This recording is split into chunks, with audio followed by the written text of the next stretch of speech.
Good afternoon from Sacred Space at Titania's Realm. It's 3:19 p.m. on Saturday. Shabbat Shalom to my Jewish family and friends and community. And it's the 5th of October 2024. And yes, we're 3 days in. I think it started on the 2nd. 3 days into the new year, so happy new year still.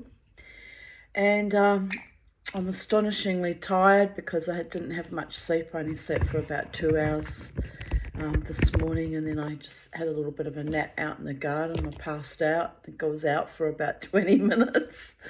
So I haven't had a lot of sleep, but I'm joyous and juicy and soul innovated from the wild mosh last night. So thank you, Alter Egos and the Brooklyn Standard, for facilitating, with the wonderful live music and the hard rock music that I need to reach for catharsis. And thank you to the staff as well of the Brooklyn Standard, who are just so wonderful to me. I really appreciate you all. I'm looking forward to the 10th anniversary birthday bash, which is on Saturday, the 19th of October. I don't know how I'm going to go energy-wise because there's going to be quite a few bands, and I'll probably get exhausted early in the piece. But yeah, I'll see how I go.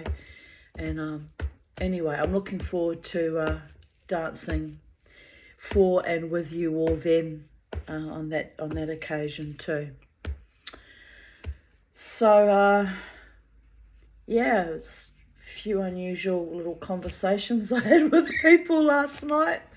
Hopefully they don't remember them telling them that I'm bitter and irascible and a demon, and all sorts of weird things was coming out of my mouth, but it was quite funny. But it was in response to a lovely young man from Nepal told me, he said, "I think you're a fairy," which I found very bemusing, since my silversmithing business is, I called it Titania's Realm in honour of Queen Titania of the Forest Faith. So I kind of stared at him a bit because he's half right. I'm not actually a fairy. I'm very much a ordinary hobbit mortal, but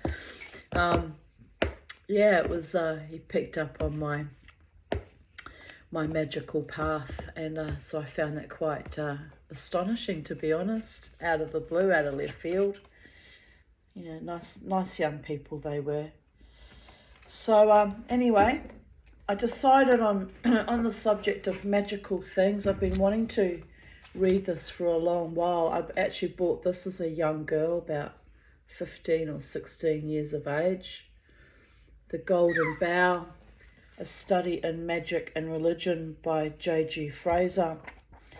And I don't think I even read it in its entirety, to be honest. But I've treasured it all these years, as I've treasured many of my magical texts, or my, indeed, religious Jewish texts. And treasured many of my folk tales, which you can see I still had in my possession to present to you in recent video vlogs, reading from them. So I've just opened at random. There's all sorts of topics on the subject of magic and religion in this book, but I've opened up at page 706, chapter 55. The transference of evil. Charlie, don't chew on that. It's crystals. You'll get glass in your beak or destroy my lovely earrings. You're always thinking of something naughty to do, Charlie. But anyway, let us begin, and I'll read till I get too tired, and then I'll stop, which probably won't be a long video, this one, given that I'm already fairly exhausted from my wonderful night out, for which I am very grateful for and appreciative and happy and,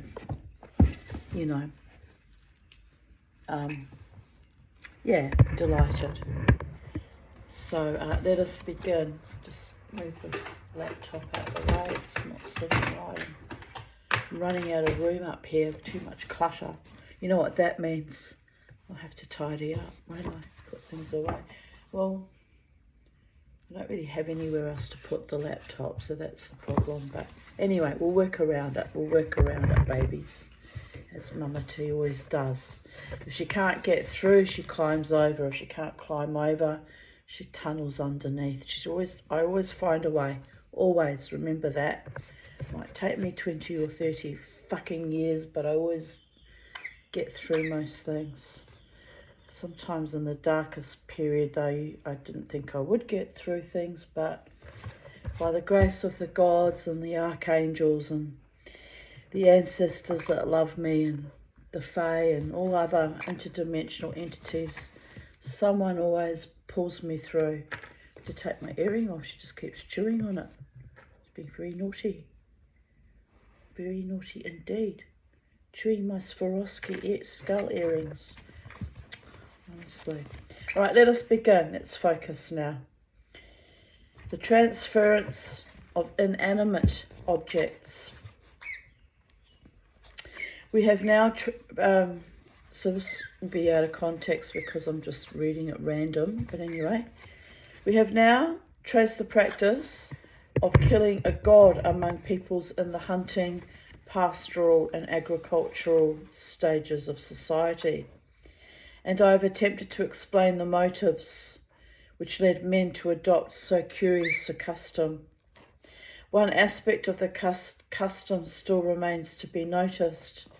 The accumulated misfortunes and sins of the whole people are sometimes laid upon the dying god, who is supposed to bear them away forever, leaving the people innocent and happy, as kind of happened with Jesus of Nazareth in a certain religion, am I right? The notion that we can transfer our guilt and sufferings to some other being who will bear them for us is familiar to the savage mind. It arises from a very obvious confusion between the physical and the mental, between the material and the immaterial. Because it is possible to shift a load of wood, stones or whatnot from our own back to the back of another, the savage fancies that it is equally possible to shift the burden of his pains and sorrows to another, who will suffer them in his stead.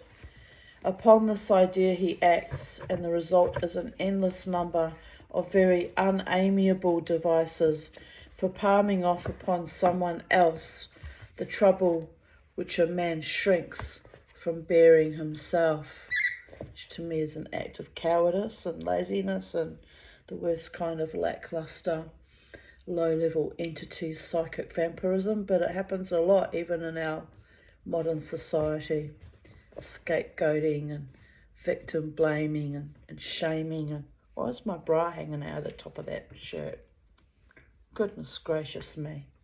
I don't like this bra, it just doesn't sit right, but anyway. In short, she just did it, didn't she? She did it right when I was calling attention to my t-shirt.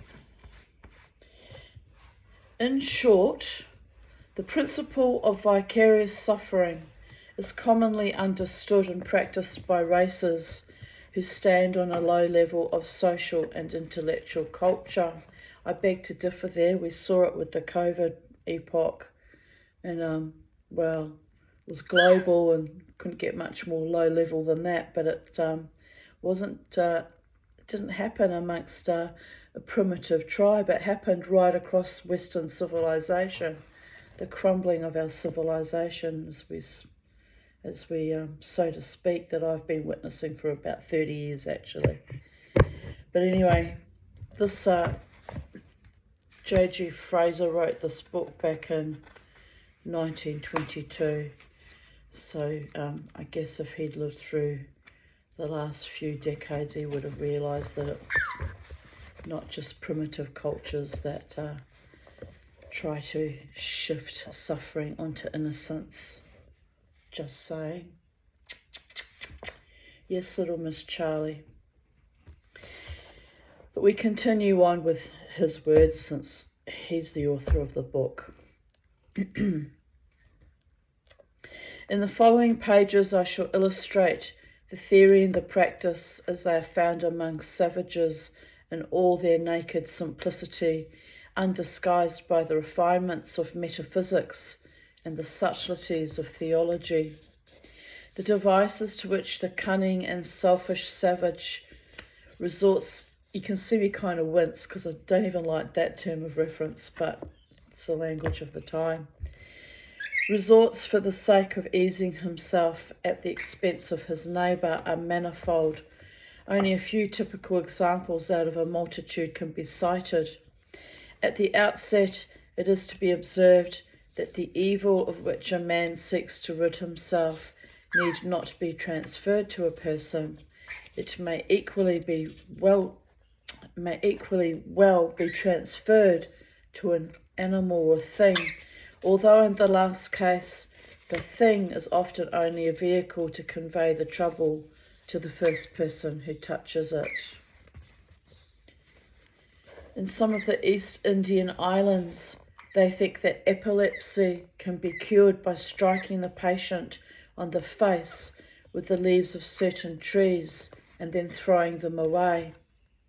It's called sympathetic magic, by the way. The disease is believed to have passed into the leaves and to have been thrown away with them. Yes, Charlie. To cure toothache, some of the Australian blacks apply a heated spear thrower to the cheek. The spear thrower is then cast away, and the toothache goes with it in the shape of a black stone called karich.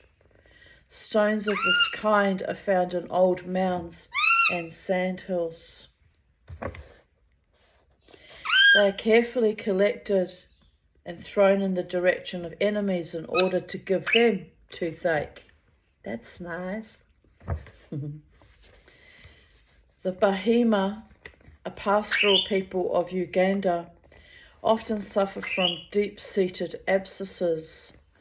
The cure for this is to transfer the disease to some other person by obtaining herbs from the medicine man, rubbing them over the place where the swelling is, and burying them in the road where people continually pass. The first person who steps over these buried herbs contracts the disease, and the original patient recovers.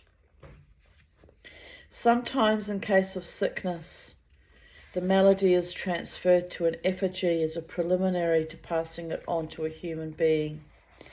Thus, among the Baganda, the medicine man would sometimes make a model of his patient in clay. Then a relative of the sick man would rub the image over the sufferer's body and either bury it in the road or hide it in the grass by the wayside. The first person who stepped over the image or passed by it would catch the disease. Sometimes the effigy was made out of a plantain flower tied up so as to look like a person. It was used in the same way as the clay figure. But the use of images for this maleficent purpose was a capital crime. Any person caught in the act of burying one of them in the public road would surely have been put to death. In the western district of the island of Timor, when men or women are making long and tiring journeys, they fan themselves with leafy branches, which they afterwards throw away on particular spots where their forefathers did the same before them. The fatigue which they felt is thus supposed to have passed into the leaves and to be left behind. Others use stones instead of leaves. Similarly, in the Baba archipelago, Thai people will strike themselves with stones, believing that they thus transfer to the stones the weariness which they feel in their own bodies. They then throw away the stones in places which are specially set apart for the purpose. A like belief and practice in many distant parts of the world have given rise to those cairns or heaps of sticks and leaves which travellers often observe beside the path, and to which every passing native adds his contribution to the shape of a stone or stick or leaf. Thus in the Solomon and Banks's Islands the natives are wont to throw sticks, stones or leaves upon a heap at a place of steep descent or a difficult path begins, saying, "There goes my fatigue." Maybe Mama T should try it right now, but mine's brought on, fair cop. Come on, 4 hours of wild dancing, so my fatigue is self-inflicted, and the price I pay for the joy I experience and the spiritual innovation as well, and physical malaise is a direct effect of that. So I'm fine. Don't freak out, people. It's just going to take me a while to recalibrate. My wonderful friend in the Brooklyn Standard, Richard, the security manager, wanted me to come back out again tonight. I was kind of tempted, but the way I feel, I don't think so. Not yet, anyway. The act is not a religious rite, for the thing thrown on the heap is not an offering to spiritual powers, and the words which accompany the act are not a prayer. It is nothing but a magical ceremony for getting rid of fatigue, which the simple savage, where are you going, Charlie, fancies he can embody in a stick, leaf or stone, and so cast it from him. Give me a kiss.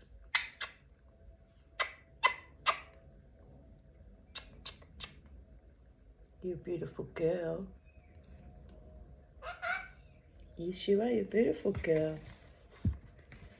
Number 2, the transference to animals. Oh, not this earring too, Charlie. Oh, look, Mum will look pretty. Now you made me take all my earrings off. Both my earrings off, I mean. Oh, you're a mischievous little bird, aren't you?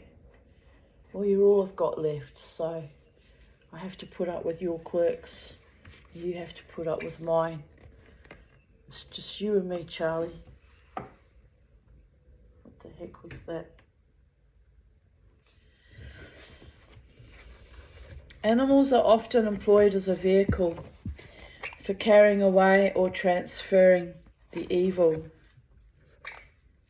When a Moor has a headache, he will sometimes take a lamb or a goat and beat it till it falls down. Oh, that's not very nice, is it? Believing that the headache will thus be transferred to the animal. In Morocco, most wealthy Moors keep a wild boar in their stables in order that the jinn and the evil spirits may be diverted from the horses and enter into the boar. Amongst the Kafres of South Africa, is it Kafres or Kafirs? It's spelled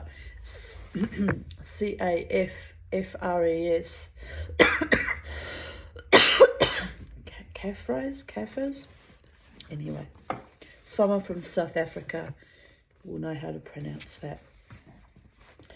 When other remedies have failed, natives sometimes adopt the custom of taking a goat into the presence of a sick man and confess the sins of the kraal over the animal.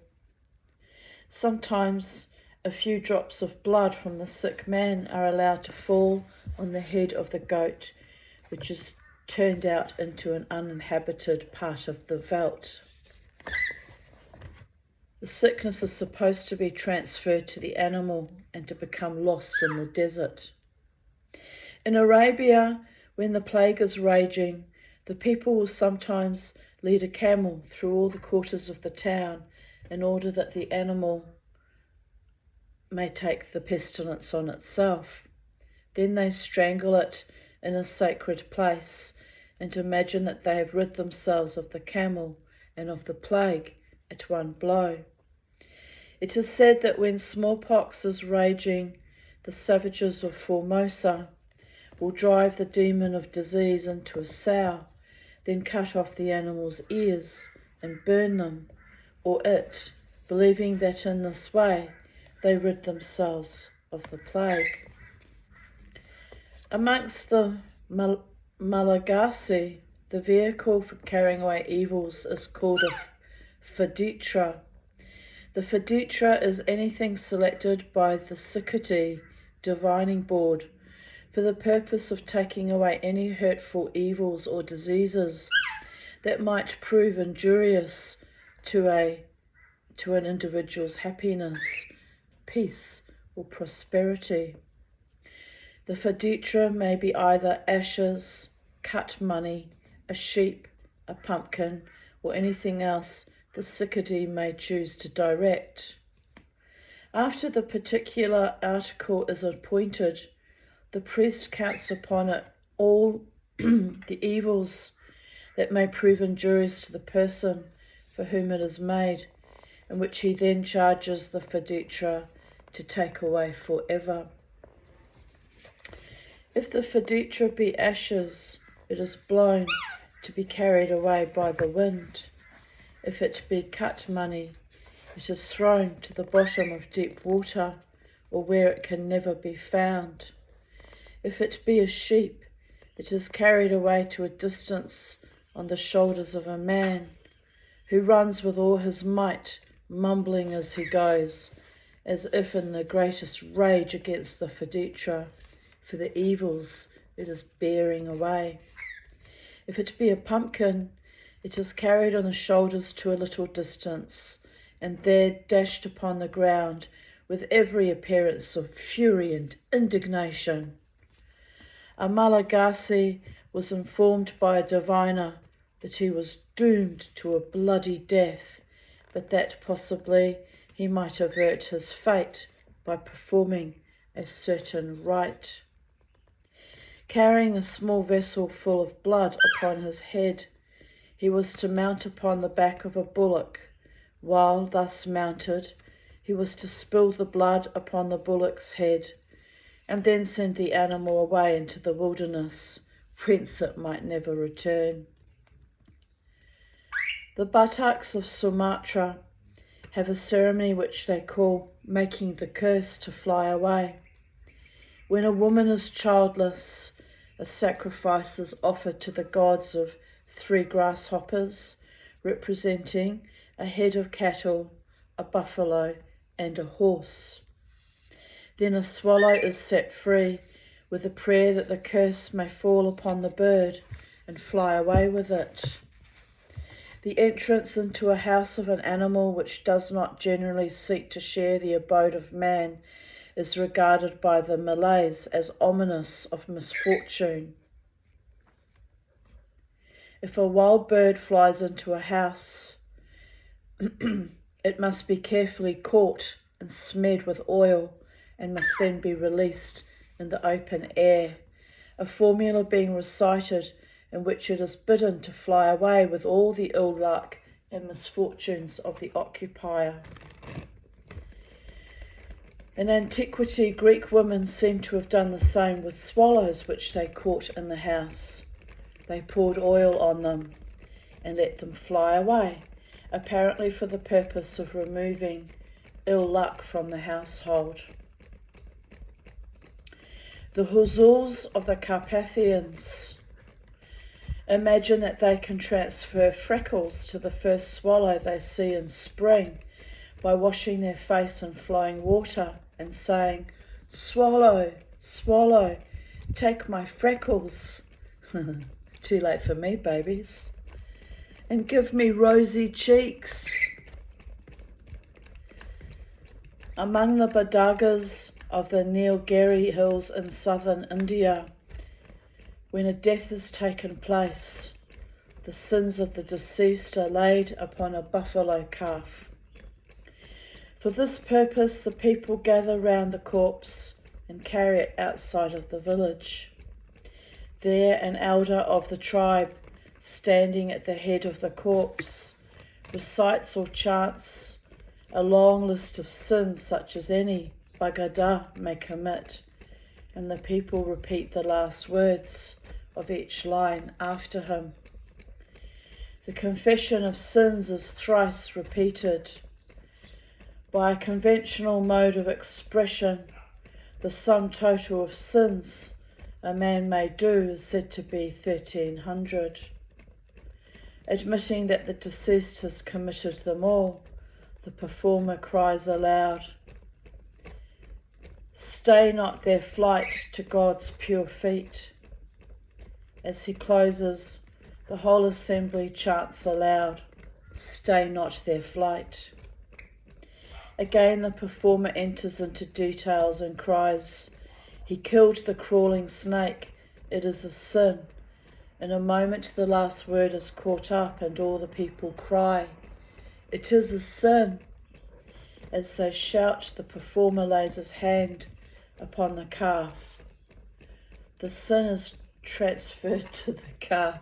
She's obsessed with the fan, it's quite hilarious. Thus the whole catalogue is gone through in this impressive way, but this is not enough. As the last shout, "Let all be well," dies away, the performer gives place to another, and again confession is made, and all the people shout, "It is a sin." A third time it is done, then still in solemn silence the calf is let loose. Like the Jewish scapegoat, it may never be used for secular work. At a Badaga funeral witnessed by the Reverend A.C. Clayton, the buffalo calf was led thrice round the bier, and the dead man's hand was laid on its head. By this act, the calf was supposed to receive all the sins of the deceased. It was then driven away to a great distance that it might contaminate no one, and it was said that it would never be sold, but looked on as a dedicated, sacred animal. The idea of this ceremony is that the sins of the deceased enter the calf, or that the task of his absolution is laid on it. They say that the calf very soon disappears, and that it is never after heard of.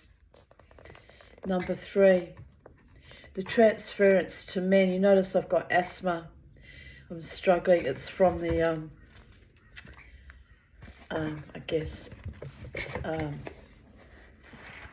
dust in amongst the pages.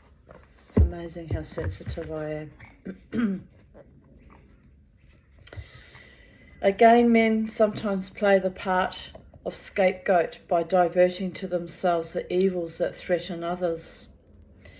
When a Singalese is dangerously ill and the physicians can do nothing, a devil dancer is called in, who, by making offerings to the devils and dancing in the masks appropriate to them, conjures these demons of disease, one after the other, out of the sick man's body and into his own.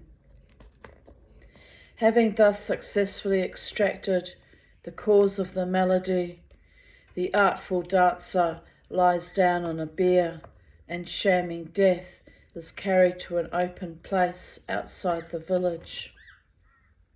Here, being left to himself, he soon comes to life again and hastens back to reclaim his reward.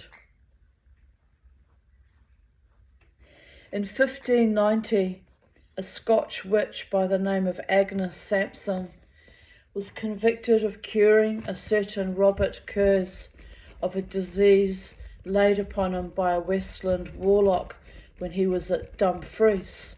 Whilk sickness she took upon herself, and kept the same with great groaning and torment till the morn, at whilk time there was a great din heard in the house. The noise was made by the witch in her efforts to shift the disease by means of clothes from herself to a cat or dog. Unfortunately, the attempt partly miscarried. The disease missed the animal and hit Alexander Douglas of Dalkeith, who dwindled, I think means dwindled, and died of it, while the original patient, Robert Curse, was made whole. In one part of New Zealand, an expiation for sin was felt to be necessary.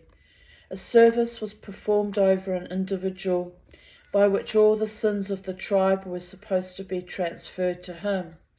A fern stalk was previously tied to his person, with which he jumped into the river, and there, unbinding, allowed it to float away to the sea, bearing their sins with it. In great emergencies, the sins of the Raja of Manipur used to be transferred to somebody else, usually to a criminal who earned his pardon by his vicarious sufferings. To effect the transference, the Raja and his wife, clad in fine robes, bathed on a scaffold erected in the bazaar, while the criminal crouched beneath it. With the water which dripped from them onto him, their sins also were washed away and fell on the human scapegoat. To complete the transference, the Raja and his wife made over their fine robes to the substitute, while they themselves clad in new raiment mixed with the people till evening. In Travancore, when a Raja is near his end, they seek out a holy Brahmin who consents to take upon himself the sins of the dying man in consideration of the sum of 10,000 rupees. Thus prepared to immolate himself on the altar of duty, the saint is introduced into the chamber of death and closely embraces the dying Raja, saying to him, "O King, I undertake to bear all your sins and diseases.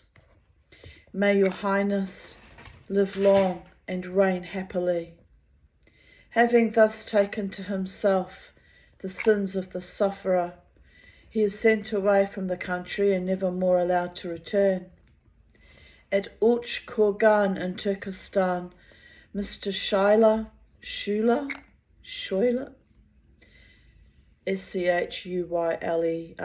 sounds Dutch, Schuyler, saw an old man who was said to get his living by taking on himself the sins of the dead, and thenceforth devoting his life to prayer for their souls.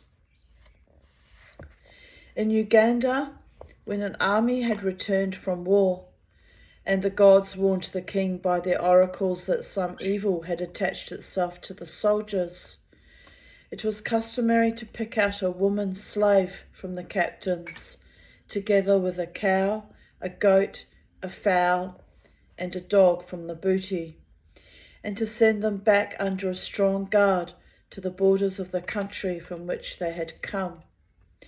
There their limbs were broken, and they were left to die, for they were too crippled to crawl back to Uganda. In order to ensure the transference of the evil to these substitutes, bunches of grass were rubbed over the people and cattle, and then tied to the victims. After that, the army was pronounced clean and was allowed to return to the capital. So on his accession, a new king of Uganda used to wound a man and sent him away as a scapegoat to Bunyoro to carry away any uncleanness that might attach to the king or queen.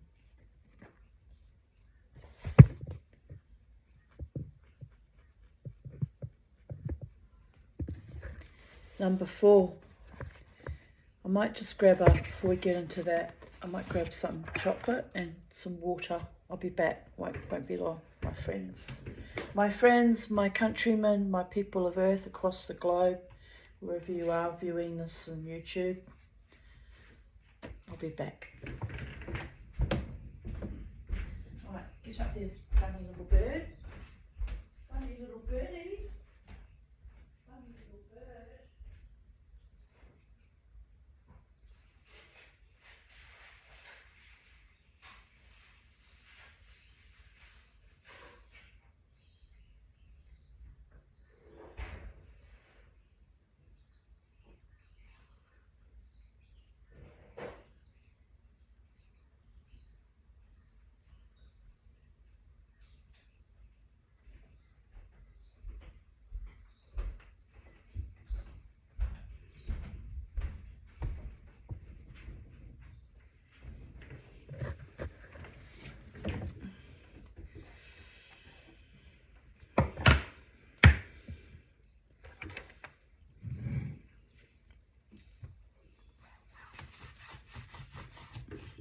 No, you can't have the chocolate, Charlie. Right, I'm back, people of Earth. Back in the room. Just need something sweet.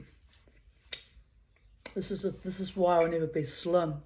The whole purpose of dancing for 4 hours is to get my weight down. Ha ha ha. What I do? On the way home, got Hungry Jacks. I didn't eat all of it though. I gave a couple of pieces of the chicken away to people that were dancing for the buskers. And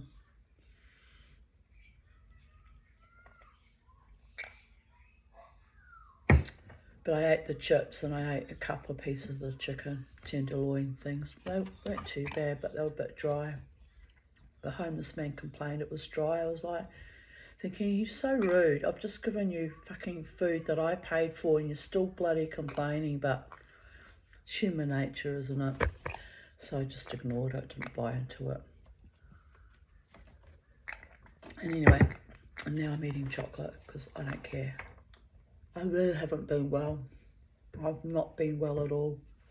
So yesterday going dancing wildly was another superhuman performance, but my spirit needs to dance. It needs that once a week dance no matter what. It's partly for my spiritual work as well as my physical body needs to move it like Madagascar, like some mad cow anyway. Anyway, I had a wonderful time. I'm not complaining. It's just going to take me a while to recover, I think.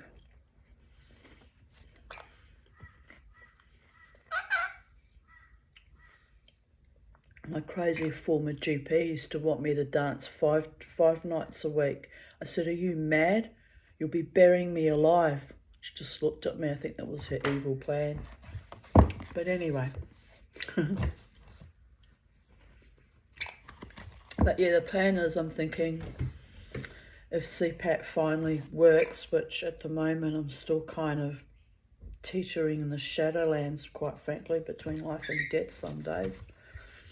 Depends on how bad I feel, just varies, but if it works in, you know, the next 9 months, then I'll be able to dance maybe Thursday, Friday, Saturday, 3 nights. I reckon that would be doable. But yeah, I don't know what I'd be doing. I'd have to drink non-alcoholic for at least 2 nights because I can't tolerate the alcohol anymore. So I had 4 drinks last night and I feel a bit hammered because I cut back to 2 in recent weeks.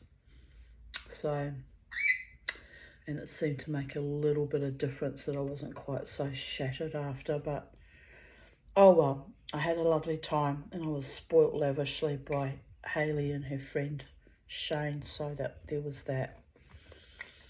So, you know, I'm a very lucky mama T. Very lucky mama T.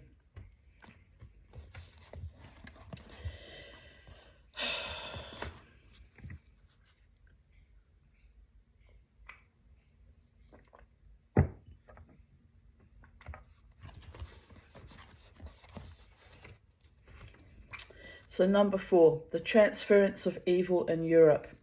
The examples of the transference of evil hitherto adduced. It's such stilted English. I'm finding it hard to read. I think it was easier to read the Black American dialect than it is to read this for some reason. Must be I'm just tired. Hitherto adduced means mentioned previously, have been mostly drawn from the customs of savage or barbarous peoples. But similar attempts to shift the burden of disease, misfortune and sin from oneself to another person or to an animal or thing have been common also among the civilized nations of Europe, both in ancient and modern times. A Roman cure for fever was to pare the patient's nails and stick the parings with wax on a neighbour's door before sunrise. Which neighbour do I hate in the neighbourhood? Ooh, look out, you're going to get my toenails. Are you kidding me? They'd steal my soul. Oh, remember this was a Roman tradition. The fever then passed from the sick man to his neighbour. It's not very nice, is it? Like, can't you just eat some chicken soup and, sweat it out like normal people do? Similar devices must have been resorted to by the Greeks, for in laying down laws for his ideal state, Plato thinks it too much to expect that men should not be alarmed at finding certain wax figures adhering to their doors or to the tombstones of their parents or lying at crossroads. There you go. In the 4th century of our era, Marcellus of Bordeaux prescribed a cure for warts, which is still a great vogue among the superstitious in various parts of Europe. You are to touch your warts with as many little stones as you have warts. Might give that a go. Then wrap the stones in an ivy leaf and throw them away in a thoroughfare. Whoever picks them up will get the warts and you will be rid of them. No, I won't do that. I've got too much integrity. I'm not going to give someone else my flaming warts. That's just crass. But I guess these were just common peasant people who didn't have any couth, am I right? You kind of have to laugh. People in the Orkney Islands will sometimes wash a sick man and then throw the water down at a gateway in the belief that the sickness will leave the patient and be transferred to the first person who passes through the gate. A Bavarian cure for fever is to write upon a piece of paper, "Fever, stay away, I am not at home," and to put the paper in somebody's pocket. The latter then catches the fever and the patient is rid of it. A Bohemian prescription for the same malady is this: take an empty pot, go with it to a crossroad, throw it down and run away. The first person who kicks against the pot will catch your fever and you will be cured. What if nobody kicks the pot though? It's a bit like kicking the bucket. I guess you die. Trust me to think of that. Often in Europe, as among savages, an attempt is made to transfer a pain or malady from a man to an animal. Grave writers of antiquity recommended that, if a man be stung by a scorpion, he should sit upon an ass, that means a donkey, with his face to the tail, or whisper in the animal's ear, "A scorpion has stung me." In either case, they thought, the pain would be transferred from the man to the ass. I know what you're thinking, and no, it's not funny. Many cures of this sort are recorded by Marcellus. For example, he tells us that the following is a remedy for toothache. Standing booted under the open sky on the ground, you catch a frog by the head, spit into its mouth, ask it to carry away the ache, and then let it go. But the ceremony must be performed on a lucky day at a lucky hour. In Cheshire, the ailment known as aphtha or thrush, which affects the mouth or throat of infants, is not uncommonly treated in much the same manner. A young frog is held for a few moments with its head inside the mouth of the sufferer, whom it is supposed to relieve by taking the malady to itself. I assure you, said an old woman who had often superintended such a cure, we used to hear the poor frog whooping and coughing mortal bad for days after. It would have made your heart ache to hear the poor creature coughing as it did about the garden. So clearly it works. Either that or the frog was just making normal frog noises. Anyway, you have to laugh. I had whooping cough as a child combined with measles. I nearly died of it. It's very close. So one of my other near-death experiences was the whooping cough and the measles together. The doctor told my mother, I don't think she'll last the night. He said, expect the worst. He said, I'm not putting her in hospital. The hospitals are so full. There's children in the corridors and in the halls. And he said, it's just a nightmare. He said, they're dying like flies. She's better off kept at home. And clearly I was better off because I survived the night. But anyway, I feel sorry for a frog being given whooping cough is what I'm saying. A Northamptonshire, Devonshire and Welsh cure for a cough is to put a hair of the patient's head between 2 slices of buttered bread and give the sandwich to a dog. The animal will thereupon catch the cough and the patient will lose it. Sometimes an ailment is transferred to an animal by sharing food with it. Thus in Oldenburg, if you are sick of a fever, you set a bowl of sweet milk before a dog and say, good luck, you hound, may you be sick and I be sound. Then when the dog has lapped some of the milk, you take a swig at the bowl, and then the dog must lap again, and then you must swig again, and then you and the dog have done it the 3rd time. He will have the fever, and you will be quit of it. Oh, I don't like any of these cures. Not one. Better watch yourself, Charlie. A Bohemian cure for fever is to go out into the forest before the sun is up and look for a snipe's nest. When you have found it, take out one of the young birds and keep it beside you for 3 days. Then go back into the wood and set the snipe free. The fever will leave you at once. The snipe has taken it away. So in Vedic times, the Hindus of old sent consumption away with the blue jay. They said, O consumption, fly away with the blue jay, with a wild rush of the storm and the whirlwind, O vanish away. In the village of Landela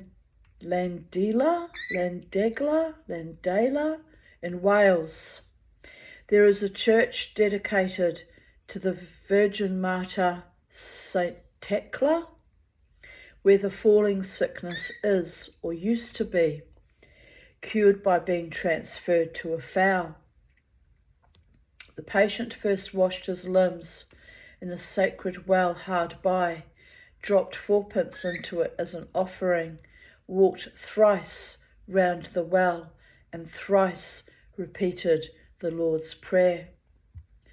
Then the fowl, which was a cock or a hen according as the patient was a man or a woman, was put into a basket and carried round first the well and afterwards the church. Next the sufferer entered the church and lay down under the communion table till break of day. After that he offered sixpence and departed, leaving the fowl in the church. If the bird died, the sickness was supposed to have been transferred to it from the man or woman who was now rid of the disorder. As late as 1855, the old parish clerk of the village remembered quite well to have seen the birds staggering about from the effects of the fits which had been transferred to them. Often the sufferer seeks to shift his burden of sickness or ill luck to some inanimate object. I think I'd probably prefer that. In Athens, there is a little chapel of St. John the Baptist built against an ancient column.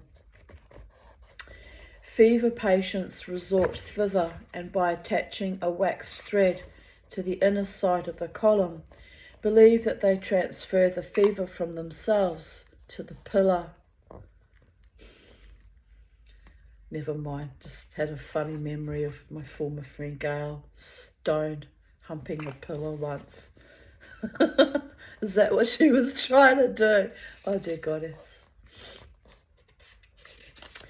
In the Mark of Brandenburg, they say that if you suffer from giddiness, you should strip yourself naked and run thrice round a flax field after sunset. Well, there you go. Where can I find a flax field in my immediate vicinity? Nowhere. I guess I'm fucked. I'll just have to stay giddy, won't I? I haven't been too dizzy lately though, thankfully. That seemed to have gone away pretty much. Just tired at the moment from the wild mosh. In that way the flax will get the giddiness and you will be rid of it. I used to do a lot of flax jumping when I was a child, so I guess that was well, I don't think I was giddy. I was just, crazy, death-defying even as a child. But perhaps the thing most commonly employed in Europe as a receptacle for sickness and trouble of all sorts is a tree or bush. A Bulgarian cure for fever is to run thrice round a willow tree at sunrise, crying, "The fever shall shake thee, and the sun shall warm me." In the Greek island of Carpathos, the priest ties a red thread round the neck of a sick person. Next morning, the friends of the patient remove the thread and go out to the hillside, where they tie the thread to a tree, thinking that they thus transfer the sickness to the tree. Italians attempt to cure fever in like manner by tethering it to a tree. The sufferer ties a thread round his left wrist at night and hangs the thread on a tree next morning. The fever is thus believed to be tied up to the tree and the patient to be rid of it, but he must be careful not to pass by that tree again, otherwise the fever would break loose from its bonds and attack him afresh. A Flemish cure for the ague is to go early in the morning to an old willow, tie 3 knots in one of its branches, say, "Good morrow, old one, I give thee the cold, good morrow, old one," then turn and run away without looking round. In Sonnenberg, if you would rid yourself of gout, you should go to a young fir tree and tie a knot in one of its twigs, saying, "God greet thee, noble fir. I bring thee my gout. Here will I tie a knot and bind my gout into it, in the name," etc. Another way of transferring gout from a man to a tree is this: Pare the nails of the sufferer's fingers and clip some hairs from his legs. Bore a hole in an oak, stuff the nails and hair in the hole, stop up the hole again and smear it with cow's dung. If for 3 months thereafter the patient is free of gout, you may be sure that the oak has it in his stead. In Cheshire, if you would be rid of warts, you have only to rub them with a piece of bacon, cut a slit in the bark of an ash tree, and slip the bacon under the bark. Soon the warts will disappear from your hand, only, however, to reappear in the shape of rough excrescences or knobs on the bark of the tree. At Berkhamsted in Hertfordshire, there used to be certain oak trees which were long celebrated for the cure of the ague. The transference of the malady to the tree was simple but painful. A lock of the sufferer's hair was pegged into an oak. Then by a sudden wrench he left his hair and his ague behind him in the tree. Ouch. Take out a bit of your scalp that way as well.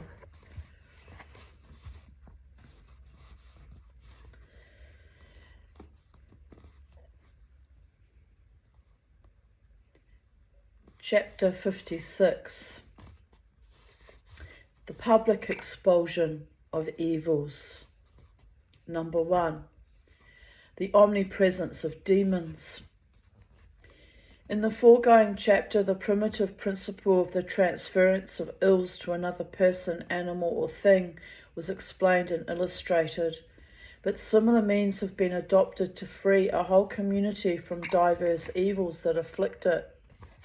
Such attempts to dismiss at once the accumulated sorrows of a people are by no means rare or exceptional. On the contrary, they have been made in many lands, and from being occasional, they tend to become periodic and annual. It needs some effort on our part to realise the frame of mind which prompts these attempts. Bred in a philosophy which strips nature of personality and reduces it to the unknown cause of an orderly series of impressions on our senses, we find it hard to put ourselves in the place of the savage to whom the same impressions appear in the guise of spirits or the handiwork of spirits. For ages the army of spirits once so near has been receding farther and farther from us, banished by the magic wand of science, from hearth and home, from ruined cell and ivied tower, from haunted glade and lonely mere, from the riven murky cloud that belches forth the lightning, and from those fairer clouds that pillow the silver moon, or fret with flakes of burning red the golden eve. The spirits are gone even from their last stronghold in the sky, whose blue arch no longer passes except with children, for the screen that hides from mortal eyes the glories of the celestial world. Only in poets' dreams or impassioned flights of oratory is it given to catch a glimpse of the last flutter of the standards of the retreating host, to hear the beat of their invisible wings, the sound of their mocking laughter, or the swell of angel music dying away in the distance. Far otherwise is it with the savage. To his imagination, the world still teems with those motley beings whom a more sober philosophy has discarded. Well, I must be a savage then, babies. Fairies and goblins, ghosts and demons still hover about him, both waking and sleeping. They dog his footsteps, dazzle his senses, enter into him, harass and deceive and torment him in 1,000 freakish and mischievous ways. Fortunately, that hasn't happened lately. The mishaps that befall him, the losses he sustains, the pains he has to endure, he commonly sets down, if not to the magic of his enemies, to the spite or anger or caprice of the spirits. Their constant presence wearies him, their sleepless malignity exasperates him. He longs with an unspeakable longing to be rid of them altogether, and from time to time, driven to bay, his patience utterly exhausted, he turns fiercely on his persecutors and makes a desperate effort to chase the whole pack of them from the land, to clear the air of their swarming multitudes, that he may breathe more freely and go on his way unmolested, at least for a time. Thus it comes about that the endeavour of primitive people to make a clean sweep of all their troubles generally takes the form of a grand hunting out and expulsion of devils or ghosts. They think that if they can only shake off these, their accursed tormentors, they will make a fresh start in life, happy and innocent. The tales of Eden and the old poetic golden age will come true again. Number 2, the occasional expulsion of evils.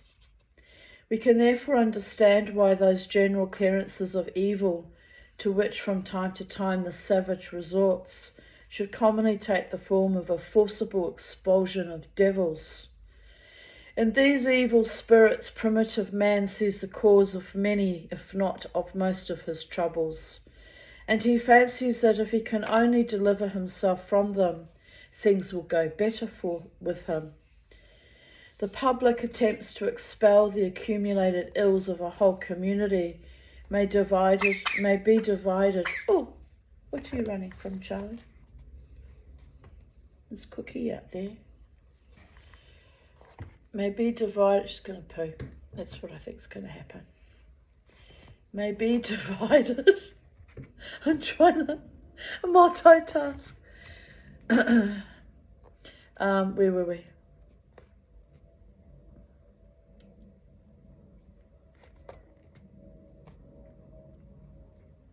I've lost it. I've lost where we were at. Oh, dear goddess. Charlie. Here we are. The public attempts to expel the accumulated ills of a whole community may be divided into two classes, according as the expelled evils are immaterial and invisible, or embodied in a material vehicle or scapegoat. The former may be called the direct or immediate expulsion of evils, the latter the indirect or mediate expulsion, or the expulsion by scapegoat. We begin with examples of the former. In the island of Rook, between New Guinea and New Britain, when any misfortune has happened, all the people run together, scream, curse, howl, and beat the air with sticks to drive away